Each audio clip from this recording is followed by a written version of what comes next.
సందట్లో సడేమియాలాగా China మాత్రం తన పొరుగునున్న దేశాల్ని భయపెడుతోంది, భయపడేలా చేస్తోంది, తన విచ్చలవిడితనం కొనసాగిస్తోంది. మొన్న తైవాన్ మీదకి యుద్ధ నౌకల్ని, యుద్ధ విమానాల్ని పంపి ఒక జర్కిచ్చి ఆ పైన మళ్ళీ ఆగింది, ఎందుకనో తెలియదు. ఇప్పుడు చైనా ఫిలిప్పైన్స్ మధ్యన సౌత్ చైనా సముద్రంలో పెద్ద గొడవ ఏంటంటే చైనీస్కి సంబంధించినటువంటి నౌకలు వెళ్ళి ఫిలిప్పైన్స్కి సంబంధించినటువంటి ఫిషింగ్ బోట్ల మీద దాడులకు దిగినాయి.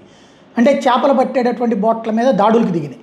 దిగడంతో పాటు అక్కడ నేవీని డిప్లాయ్ చేసింది. అంటే ఫిలిప్పైన్స్ సముద్ర జలాల్లో మాయే అంటుంది చైనా, మీది కాదు మాయే అని ఫిలిప్పైన్స్ అంటే ఏకంగా యుద్ధ నౌకల్ని పంపించి, నేవీని పంపించి వాళ్ళని బెదరేస్తుంటుంది. ఇదిగో ఇట్లాగా ఈ విజువల్స్ చూడండి.